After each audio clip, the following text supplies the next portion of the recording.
সপ্তাহে একটা দিনে কিছুটা সময় ভগবানকে দিলে মন্দ হয় না। মন্দিরে যাওয়া, কীর্তন করা, ভগবানকে দর্শন করা, এগুলো করলে আমাদের যেমন পূর্ণ লাভ হয়, তেমনি একটা মানসিক প্রশান্তি আসে, অস্থিরতা কেটে যায়, মনে একটা অন্যরকম শান্তি কাজ করে। আরতি দেখা হয়, কীর্তন করা হয়, যেগুলো করলে মনের পবিত্রতা ফিরে আসে। তাই সেদিন আমি, আমার ফ্রেন্ড আর আমার বোন মিলে হাঁটি হাঁটি পা করে চলে গেলাম স্বামীবাগ ইস্কন মন্দিরে। স্বামীবাগ ইস্কন মন্দিরে গিয়ে তিনতলায় উঠে গিয়ে ভগবানকে দর্শন করলাম। তখন আরতি হচ্ছিল, এটা বিকালের আরতি। দেখে মনটা আসলেই শান্ত হয়ে গেল, আর ভগবানকে অনেক সুন্দর লাগছিল। তারপরে চলে আসলাম লাঞ্চ করতে, কারণ দুপুরবেলা আমরা কিছু খাইনি। একটা গোপালস নামে একটা রেস্টুরেন্ট আছে মন্দিরের ভেতরেই, সেখান থেকে আমাদের পছন্দের কিছু আইটেম আমরা অর্ডার করে ফেলি। এই তো অর্ডার করে খাবারের জন্য ওয়েট করছিলাম আর ডিসকাশন করছিলাম যে এরপরে কি ভেজ আইটেমগুলো ট্রাই করা যায়। ওয়েট করতে করতে ভাবছিলাম নেক্সট টাইম এসে কিছু আনকমন আইটেম অর্ডার করব, যে আইটেমগুলো সচরাচর খাওয়া হয় না।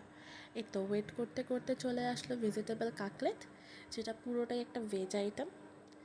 আর সাথে আমরা অর্ডার করেছিলাম ভেজ ফ্রাইড রাইস, বেগুনি, চিলি পনির অ্যান্ড ধোকা। এর থেকে সবচেয়ে বেশি ভালো লেগেছে আমার চিলি পনিরটা। ফ্রাইড রাইসটা খুব ঝরঝরে ছিল, আর চিলি পনিরের পনিরটা অনেক ফ্রেশ ছিল। সাথে ছিল সালাদে ছিল লেবু আর শসা, একটু মরিচও ছিল। আর কাটলেট দিয়ে, ফ্রাইড রাইস দিয়ে খেতে, বেগুনি দিয়ে খেতে খুবই অসাধারণ হচ্ছিল। এই যে এটা হচ্ছে পনিরের তরকারি, গ্রেভিটা অনেক মজা ছিল। আর এটা হচ্ছে ধোকাটা অনেক নরম ছিল, জাস্ট কামড় দিলেই একবারে নরম, একবারে মুখের মধ্যে মিলিয়ে যাচ্ছে। আর বেগুনিটাও ছিল খুবই ক্রিস্পি। ভেজিটেবল কাটলেট ছিল এটা। এটা সচরাচর ভেজিটেবল দিয়ে, আলু দিয়ে মাখিয়ে করা হয়েছে। ফ্রাইড রাইস দিয়ে খেতে অনেক টেস্টি লাগছিল। এরপর আমি একটু বাইট নিয়ে নিচ্ছি, এই যে, আর খুব নরম হয়েছিল। আর প্রত্যেকটা আইটেমে খুবই টেস্টি ছিল, পুরো মুখে লেগে থাকার মতো। আর বেগুনিটা অনেকক্ষণ পর্যন্ত ক্রিস্পি ছিল। আর সাথে একটু মরিচ নিয়ে নিয়েছিলাম, আমরা মরিচ নিয়ে খেয়ে নিচ্ছি একটু। মরিচ দিয়ে মাখিয়ে ফ্রাইড রাইস দিয়ে একটু তরকারি দিয়ে খেয়ে নিচ্ছি। এটা জাস্ট অসাধারণ ছিল।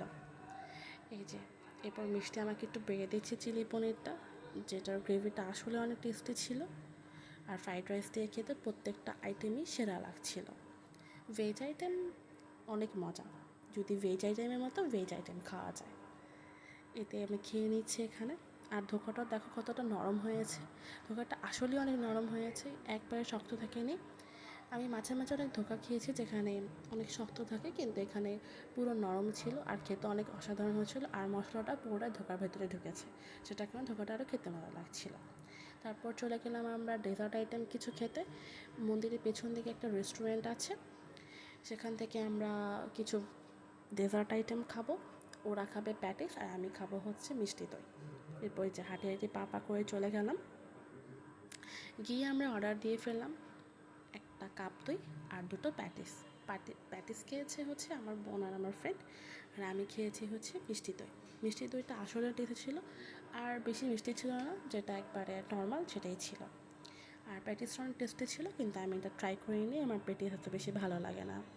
এরপর খেতে বের হয়ে যাচ্ছি আমরা মন্দির থেকে ভগবানকে দর্শন করে। এরপর যেতে যেতে রাস্তায় একটা মামা দেখলাম ফুলের তোড়া বিক্রি করছে, তাই আমি আমার বোনকে একটা ফুলের তোড়া আর দুটো রজনীগন্ধা স্টিক কিনে দিলাম। ওয়েদারটা অনেক সুন্দর ছিল, যাতে আমি আমার বোন গান গেতে গেতে গোলাপ ফুল হাতে নিয়ে বাসায় চলে যাচ্ছি। এই যে আমি আমার বোন তো খুব খুশি গোলাপ ফুলের তোড়া পেয়ে। অ্যান্ড এই তো আজ এই পর্যন্তই। Thanks for watching.